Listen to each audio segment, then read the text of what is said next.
शेतकरी बांधवांनो, भात पिकामध्ये तणांचे वेळेवर नियंत्रण केले नाही तर खतांचा आणि पाण्याचा फायदा तणांनाच होतो. त्यामुळे उत्पादनामध्ये मोठी घट होऊ शकते.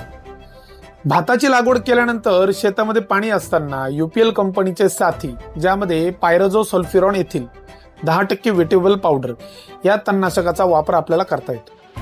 यासाठी 80 ते 120 ग्राम साथी 5 ते 10 किलो युरियाला व्यवस्थित कोट करून 1 एकर क्षेत्रामध्ये एक समान पद्धतीने पसरावे लागते.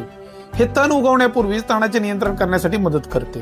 विशेषतः लवाळवर्गीय आणि रुंद पानांच्या तणांवर याचा चांगला परिणाम दिसून येतो.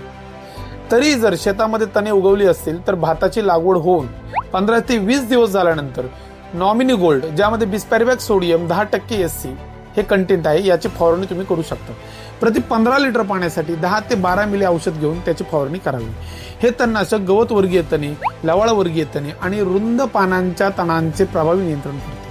म्हणून भातातील तण नियंत्रणासाठी हा सोपा फॉर्म्युला लक्षात ठेवा. सुरुवातीला UPL कंपनीचे साथी आणि गरज पडल्यास 15 ते 20 दिवसांनी नॉमिनी गोल्ड. तुम्ही भातामध्ये कोणते तणनाशक वापरता? तुमचा अनुभव कमेंट बॉक्समध्ये नक्की सांगा. अशाच शेतीविषयक उपयुक्त माहितीसाठी आम्हाला फॉलो करा आणि हा व्हिडिओ इतर शेतकरी बांधवांपर्यंत नक्की शेअर करा. धन्यवाद.